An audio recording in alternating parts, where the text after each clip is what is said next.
La prière est un profond état d'âme intérieur. C'est la liaison avec la pensée du Créateur, de l'illimité, le lien avec le monde des êtres évolués, ses serviteurs immortels. Désirez avant tout posséder l'intellect lumineux d'un ange et le cœur ardent d'amour d'un chérubin. Demandez-le aussi pour votre prochain. Unissez-vous tous pour demander, en toute humilité et confiance, l'établissement du royaume de Dieu en nous et autour de nous. Cette pensée vous rapprochera de la vie de l'humanité nouvelle. Aimons Dieu et aimons le divin en nous-mêmes et dans notre prochain. Que chacun se dise « Je suis venu sur la terre accomplir la loi divine ». Alors l'accomplissement de cette loi d'amour réciproque nous élèvera à l'état d'homme véritable, et la grande expérience tentée actuellement donnera les bons résultats que l'on attend d'elle. Dans cet essai collectif d'accomplir la vie humaine, la loi divine de l'amour réside le salut de l'humanité. Aimer Dieu, c'est écouter la voix de son âme-conscience, suivre ses directives pour aboutir à une transformation totale de son moi, afin de devenir plus humble et toujours meilleur. C'est se dévouer spontanément et irrésistiblement pour les affligés et les déshérités de ce monde. C'est détendre notre esprit avant de prendre notre nourriture, être calme, bien disposé, manger lentement et respirer profondément. Le capital que nous devons préparer pour la vie nouvelle, pour la nouvelle culture humaine, est l'amour envers le sublime, l'unique Dieu. Un jour, un banquier vivait dans une riche demeure isolée. Parmi les gens à son service se trouvait une femme belle et intelligente. Elle aimait cet homme renfermé sur lui-même. Mais voilà que cet homme riche tomba malade. Un soir de printemps, restée seule à son chevet, elle trouva le courage de lui dire « Maître, n'éprouvez-vous pas le besoin que quelqu'un vous aime ?» Les yeux mi-clos, le malade la regarda, tout en réfléchissant sur les propos qu'il venait d'entendre. Il se dit « Si quelqu'un aime, il doit donner quelque chose de lui-même, et celui qui est aimé doit donner à son tour. » Et immédiatement, il pensa à son argent. Après une longue réflexion, il dit « Cette question est très difficile. Je vous répondrai dans quelques jours. »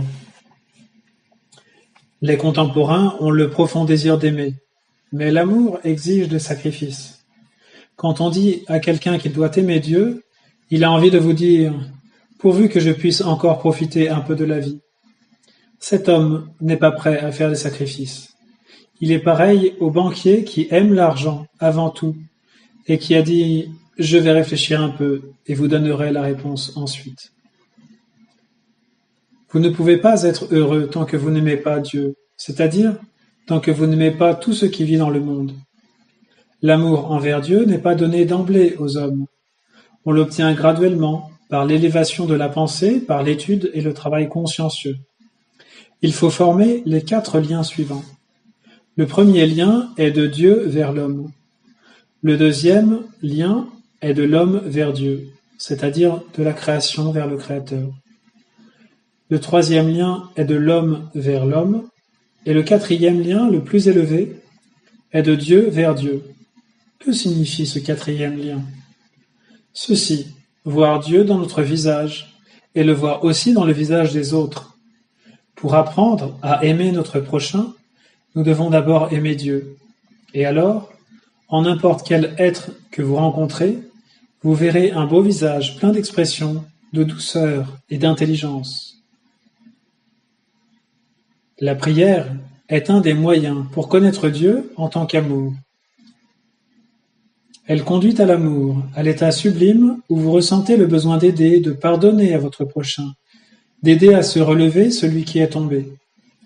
Tout cela, vous le devez au moment passé dans votre petite chambre secrète. À quoi faut-il penser? Il faut penser à ce que l'on désire voir se réaliser. Puisque vous ne voulez pas être malade, ne songez pas à la maladie. Pourquoi vous en occuperiez-vous? Croyez en votre santé, en votre claire intelligence, Pensez que vous pouvez enrichir votre intellect, ennoblir votre cœur et réaliser votre idéal. Sachez que le monde est sagement créé et que les hommes sont bons. Dans le monde, il existe une loi qui dirige toutes choses, et les rapports entre les êtres sont aussi réglés par des lois. Le bien d'un être dépend souvent d'un autre. La nature aussi est régie par un ordre qui doit être respecté. De grands malheurs sont arrivés à la suite d'actions inconsidérées. Chaque chose, pour qu'elle soit raisonnable, doit être accomplie en accord avec la grande loi qui dirige tout. Cette loi se manifeste en nous et nous dicte toujours notre comportement. Il y a aussi cette voix intérieure qui nous parle et qui nous dit « Ne fais pas cela ». Cette douce voix qui nous murmure, jusqu'à 3 fois notre conduite, guide l'homme, puis après, elle se tait. Mais souvent, il est distrait et ne prête pas l'attention à la voix de sa conscience qui tente de le ramener à ce qui est juste, à ce qui est essentiel, à la voix de Dieu en lui. Et lorsqu'il est trop tard, nous pensons « Quelque chose me disait de ne pas faire cela, mais je n'ai pas écouté ».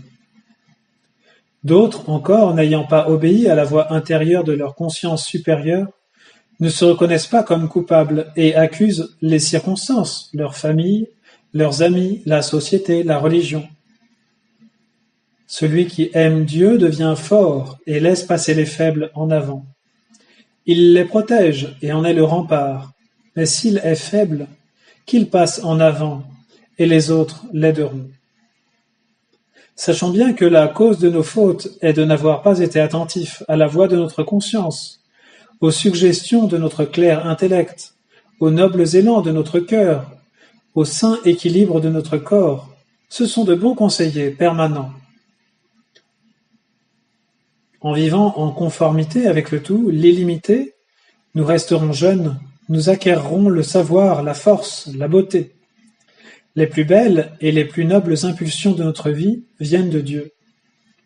Notre vie étant une partie de la vie universelle, nous travaillons pour nous en travaillant pour elle. C'est un fait que chacun vérifiera. Celui qui aime Dieu, qui voit ses bienfaits partout et en tous, a tout à sa disposition. Il est sain, content et toujours prêt au travail. Sans réfléchir aux belles et grandes choses, vous ne pouvez pas vous élever. La prière est un appel à Dieu pour qu'il nous apprenne à penser juste. Dès que Dieu s'approche, la lumière brille dans notre esprit. Alors les problèmes les plus difficiles se résolvent facilement.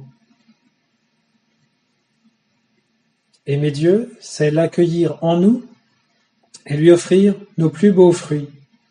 Dans la pensée de Dieu, chaque homme occupe une place déterminée, une place honorable. Si le disciple veut donner une expression à sa vie, tous ses travaux s'accompliront bien.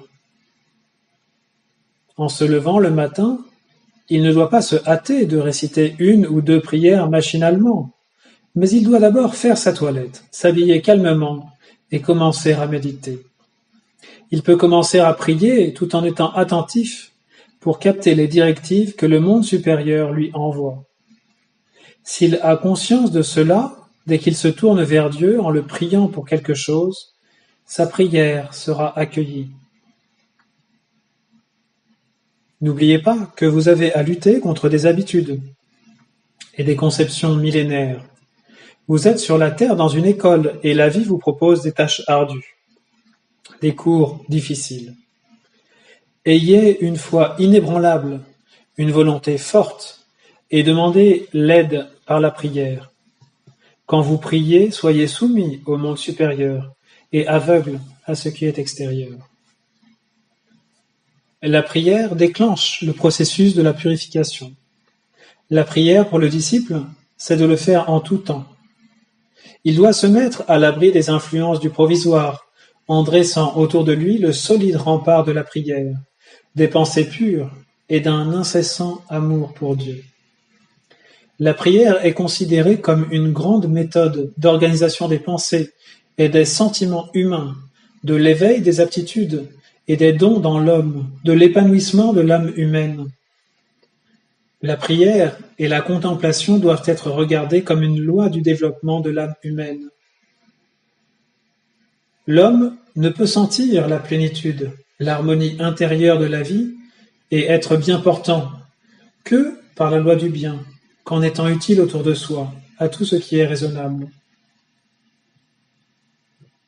Quand le bien est dans le cœur de l'homme, il est tranquille et gai, il a en lui quelque chose de puissant, et c'est la raison pour laquelle tout le monde l'aime, car l'aspiration au bien en lui ne s'arrête jamais.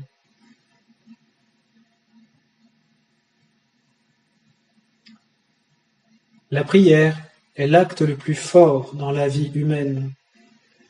Elle concentre dans un tout les pensées, les sentiments et la volonté de l'homme. Une telle prière est puissante, elle accomplit des miracles.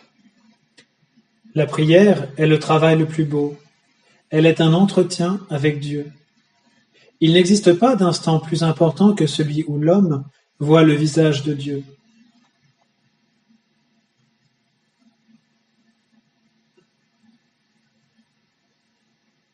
Si vous aimez Dieu sincèrement, toutes les âmes liées avec lui viendront à votre secours dans les moments les plus difficiles de votre vie.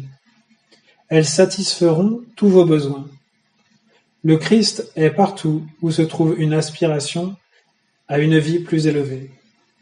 Si vous rencontrez un maître et l'aimez, il vous instruit, il élargit votre conscience dans sa force, dans son intellect. C'est le Christ qui vous aide à trouver le sens de votre vie. Si vous êtes aimé, le bonheur viendra à vous et suivra vos pas. Quiconque aime Dieu écoute la voix de sa conscience supérieure. Ainsi va son chemin en acquérant le savoir divin qui lui est nécessaire pour vivre dans la liberté, dans la paix, sain et fort. La douceur élève les vibrations de l'homme et le conduit vers la pure vie divine. Et c'est pour cela qu'il lui dit chaque jour : « Aujourd'hui, pour toi qui m'as donné la vie, je veux être doux et humble. » L'homme qui aime Dieu possède la conviction et l'élan. Il est comme un courant électrique. Partout où il passe, il peut produire de la lumière et de la chaleur. Le bonheur de l'homme en dépend également. Dans le bonheur, l'homme sent une dilatation de tout son être. Il vit dans une plénitude parfaite grâce à l'amour qu'il a visité. Il entend alors la voix de tous les êtres vivants et sent le pouls de la vie universelle.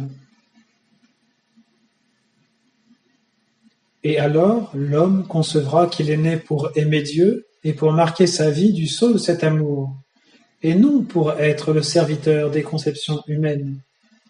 C'est précisément ce que lui suggère son âme, parce que, et n'oubliez pas ceci, le bien-aimé de l'âme humaine est uniquement Dieu.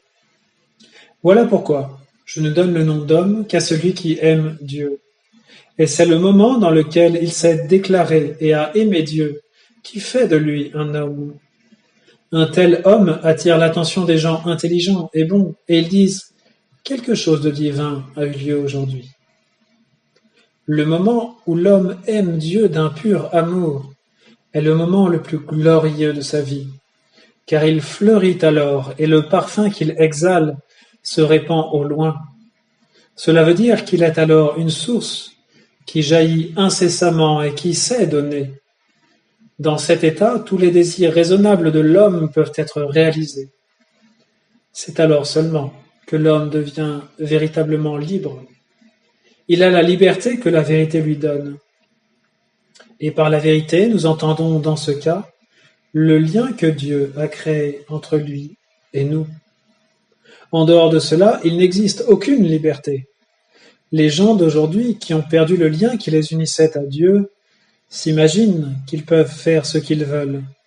Ils vont jusqu'à penser qu'ils ont le droit de critiquer Dieu lui-même.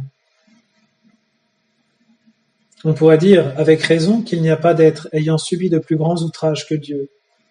Mais, pour employer le langage humain, il n'a même pas froncé les sourcils. Dans le rayonnement de son immuable bonté, il regarde, doux et calme. Il n'y a que celui qui vit dans ce monde réel et immuable dans lequel Dieu demeure. Il n'y a que celui qui sert Dieu et comprend ses lois et ordonnances, qui soit libre, qui ait une volonté libre. Et maintenant, retenez ces vérités très simples, et qu'elles soient pour vous le vrai critérium. L'unique être qui nous aime, c'est Dieu. Et quand nous souffrons, et quand nous sommes dans la joie, il est le même. Et dans la souffrance et dans la joie, c'est Dieu qui nous parle. Et voici une autre chose que vous ne devez pas oublier non plus. Pour que vous puissiez demander ce que Dieu est, vous devez d'abord avoir cherché, appris, non pendant une, mais pendant beaucoup d'existences. Et après que vous aurez fini d'étudier toutes les sciences du ciel et de la terre, c'est alors seulement que vous aurez le droit de poser cette question. Et savez-vous ce que l'on vous répondra? La réponse est simple et claire. Dieu est l'amour que vous devez éprouver au-dedans de vous-même. Mais jusqu'alors, pendant que vous vous égarez encore à la recherche des preuves de la sublime réalité, retenez ce qui suit. Lorsque tu demandes où est Dieu, sache ceci. Dieu est là où il y a vie, pensée, sentiment. Voilà pourquoi, quel que soit le lieu où tu ailles, quelle que soit la situation où tu te trouves, tu peux douter de tout, mais jamais de Dieu.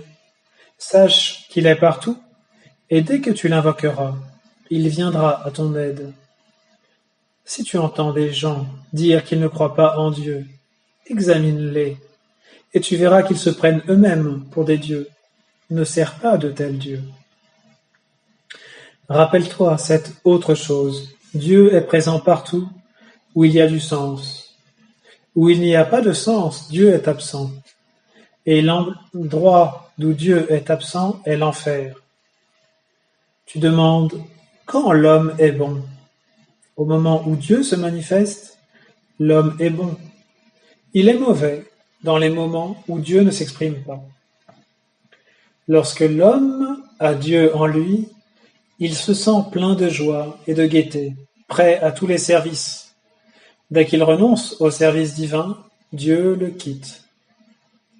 Ne demandez pas si Dieu vous aime. Il n'a cessé de vous aimer depuis le premier jour jusqu'au dernier. Demandez-vous plutôt si vous aimez Dieu. Et mettez votre amour à l'épreuve par cette mesure unique et sûre. Qu'est-ce qui est plus fort en vous? Vos désirs ou votre amour pour Dieu? Si votre amour pour Dieu est plus fort, vous êtes en bonne voie. Mais si votre amour pour Dieu est moins fort que vos désirs, alors les souffrances et les contradictions ne cesseront pas dans votre vie. Si l'homme a en lui l'amour de Dieu, quoi qu'il lui arrive, tout finira bien.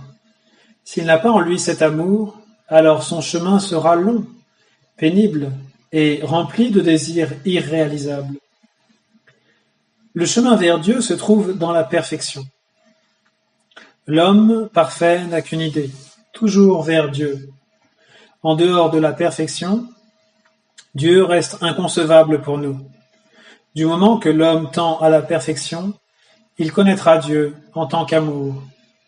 Et il sentira alors battre le pouls de tous les êtres vivants. Il n'existe pas de plus grande félicité pour l'homme que de sentir cette pulsation. L'homme comprendra alors le sens sublime des augustes paroles que le Christ a prononcées. Je vis en Dieu et Dieu vit en moi. Je vis en Dieu, ce qui signifie que Dieu est au dehors. Dieu vit en moi, ce qui signifie que Dieu est au dedans, et moi, l'homme, je suis en dehors. Voilà pourquoi, quand Dieu est en toi, garde-toi de le limiter. Donne-lui au dedans de toi une liberté absolue, afin qu'il te donne aussi cette même liberté en lui. Dans la nature, l'homme est prédestiné à un grand travail. Il est venu sur la terre pour une grande école, pour apprendre. Ne soyez pas pressés de finir plus vite l'école. Ce qui importe, c'est d'apprendre les lois de l'amour, de la sagesse et de la vérité, ainsi que les lois de la vie, de la connaissance et de la liberté. Si l'homme n'apprend pas ces lois, sa vie reste dépourvue de sens. Que représente la vie? C'est le grand bien donné à l'homme, mais elle porte aussi les plus grandes souffrances. Si, en échange de la vie, vous me donniez les plus grandes richesses, je ne les accepterais pas, même si la vie devait s'accompagner des plus grandes difficultés et souffrances. Par quoi l'homme peut-il remplacer la vie de son âme? Par rien. Le Christ dit, « Si je possédais le monde entier et perdais mon âme, je n'aurais rien acquis. » Donc, la vie de l'âme est le plus précieux. Pour cette vie, il est dit, « C'est la vie éternelle de te connaître, toi, le seul vrai Dieu, et le Christ que tu as envoyé. » Le Christ a donné simultanément 2 grands commandements. Tu aimeras le Seigneur ton Dieu de tout ton cœur, de toute ton âme, de toute ta force et de tout ton esprit, et tu aimeras ton prochain comme toi-même. Aimer Dieu signifie aimer l'Esprit qui est en toi, qui te dirige et ouvre ta voie. Dieu fera de toi son héritier, afin que tu comprennes le sens profond de la vie et que tu deviennes libre. Donne à Dieu une liberté absolue au-dedans de toi-même, et alors un monde nouveau te sera révélé. Le bien-aimé de l'âme humaine, c'est l'Auguste dans le monde, Dieu. Avoir trouvé le bien-aimé, c'est ton réveil. Quel changement s'opère en toi! Te voilà déjà fils de la lumière, tu sens autour de toi le parfum de milliers de fleurs. La lumière commence à caresser tout ce que Dieu a créé. Les neiges et les glaces commencent à fondre. Tu te trouves déjà au pays où le soleil brille et ne cesse jamais de briller, parce qu'il n'y a plus de nuit. Les larmes de tes yeux sont déjà essuyées. Tu deviens capable d'entendre la musique ultra-terrestre qui remplit tout. Tu la sens sortir de tous les rochers, de tous les sommets, de toutes les sources, de l'herbe, des fleurs, des arbres, et de toutes les étoiles. Ceux qui te parlent, et tu comprends leur langage. C'est leur chant d'action de grâce vers l'Auguste. Autour de toi coulent des eaux cristallines qui donnent l'immortalité. Autour de toi encore, voici les arbres qui fleurissent et mûrissent chaque mois, et leurs feuilles servent à la guérison des peuples. Pour l'amour de ton bien-aimé, tu aimes tous les hommes, car tu vois en tous le reflet de sa beauté. Et leur amour pour toi est l'amour de ton bien-aimé. Pour toi, il n'est plus question d'aimer, mais tu n'es toi-même qu'amour. Tu n'es toi-même que pureté. Tu n'es toi-même qu'innocence. Tu n'es toi-même que lumière. Tout ce que tu le fais pour ton bien-aimé. Tu regardes et tu vois que tout est beau. Et tu t'écris, j'ai compris que le plan de l'univers est le plan de l'amour. Tout est amour, tout est vérité. C'est l'amour de l'âme.